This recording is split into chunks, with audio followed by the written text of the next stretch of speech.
আসসালামু আলাইকুম, welcome to Moni's cooking. আশা করি সবাই ভালো আছেন। পরিবারের সকালের নাস্তায় কিংবা বাচ্চাদের টিফিনে কী দেবেন ভাবছেন? হয়ে যাক গরুর মাংসের ভুনা খিচুড়ি। ঘরে থাকা মশলা দিয়ে ঝটপট তৈরি করুন গরুর মাংসের ভুনা খিচুড়ি।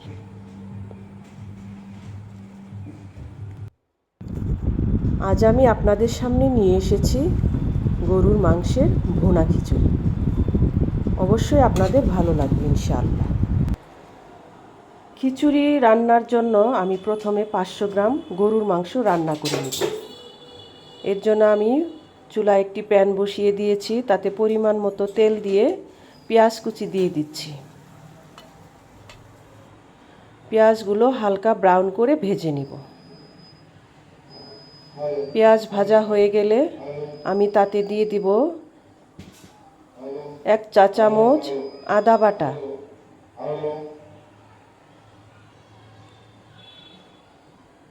1 চা চামচ রসুন বাটা,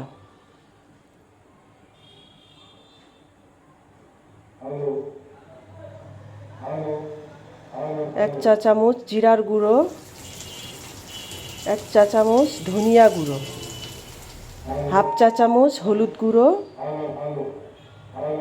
2 চা চামচ মরিচ গুঁড়ো।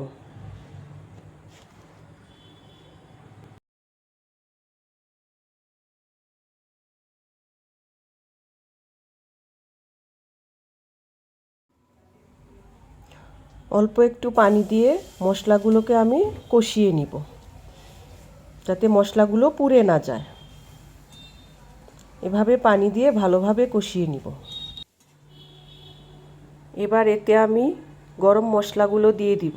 গরম মশলার জন্য এখানে নিয়েছি লবঙ্গ, গোলমরিচ, দারচিনি, এলাচ ও তেজপাতা।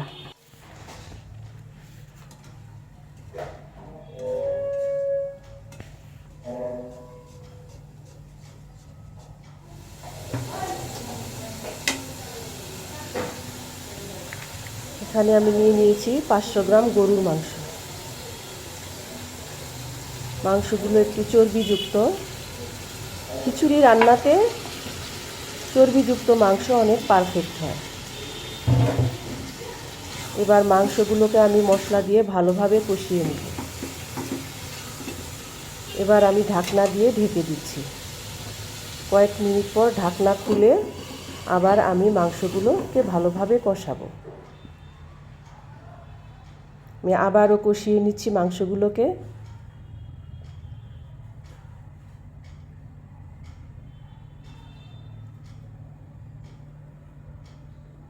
এভাবে আমি কয়েক মিনিট মাংসগুলোকে কষাবো।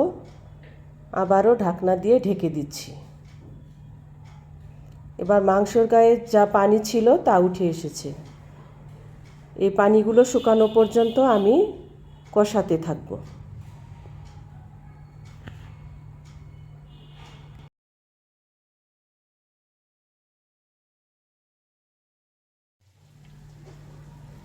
মাংসতে উঠে আসা পানিগুলো এখন শুকিয়ে গেছে।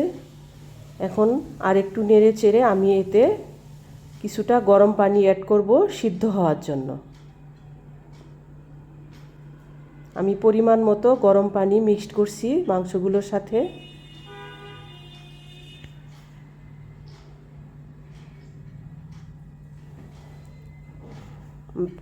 কষানো মাংসতে গরম পানি অ্যাড করলে মাংস তাড়াতাড়ি সিদ্ধ হয়ে যায়।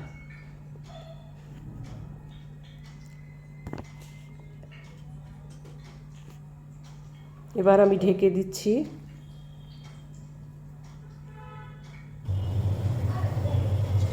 মাংস আমার সিদ্ধ হয়ে গেছে। এখন আমি নামিয়ে নিব। খিচুড়ি রান্না করার জন্য এখন আমি প্রথমে চুলায় একটি হাঁড়ি বসিয়ে দিয়েছি। তাতে পরিমাণ মতো তেল দিয়ে পেঁয়াজ কুচি, কাঁচামরিচ কুচি দিয়ে দিচ্ছি। এগুলোকে একটু হালকা ব্রাউন করে ভেজে নেব।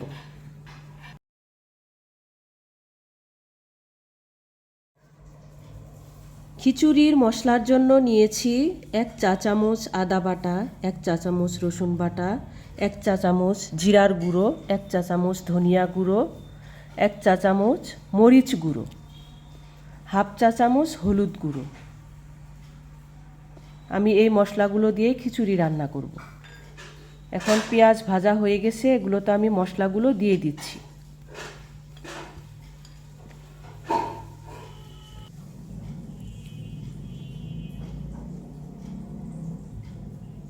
আমি এখন এতে দিয়ে দিচ্ছি গরম মশলা। গরম মশলার জন্য নিয়েছি দারচিনি, এলাচ, তেজপাতা, গোলমরিচ ও লবঙ্গ। দিয়ে দিচ্ছি 1 চা চামচ লবণ। এবার আমি এগুলোকে ভালো করে কষিয়ে নিব। মশলাগুলোকে আমি ভালোভাবে কষিয়ে নিব। মশলা কষানো আমার হয়ে গেছে। এখন এতে আমি 1 কাপ মসুর ডাল দিয়ে দিলাম। মসুর ডাল দিয়ে আমি মশলা দিয়ে আবারও ভালো করে কষিয়ে নিব।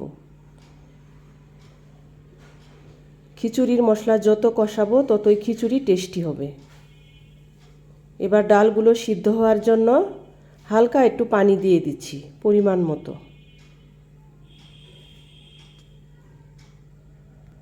ডালগুলো কষানো হয়ে গেছে। এখন এতে আমি 500 গ্রাম কালো জিরা চাউল দিয়ে দিচ্ছি। আগে থেকে ধুয়ে রেখেছিলাম, পানি ঝরিয়ে রেখেছিলাম। এখন আমি ডাল এবং চাল একসাথে ভালোভাবে আরেকটু কষিয়ে নিব। ভালোভাবে নেড়ে চেড়ে কয়েক মিনিট ডাল এবং চাল ভেজে নিব। চাল এবং ডালগুলো ভালোভাবে ভেজে নিয়েছি।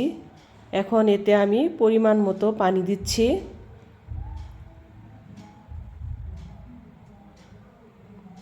পানি দিয়ে আমি ঢাকনা দিয়ে ঢেকে দিব। চুলার আঁচ একটু বাড়িয়ে দিব। খিচুড়ি রান্না প্রায় শেষ পর্যায়ে চলে এসেছে। এখন এর উপর আমি আগে থেকে রান্না করা মাংসগুলো দিয়ে দিব। মাংসগুলো দিয়ে আবারও ঢাকনা দিয়ে ঢেকে দিব। চুলার আঁচ লো ফ্লেমে রেখে 5 মিনিট দমে রাখব।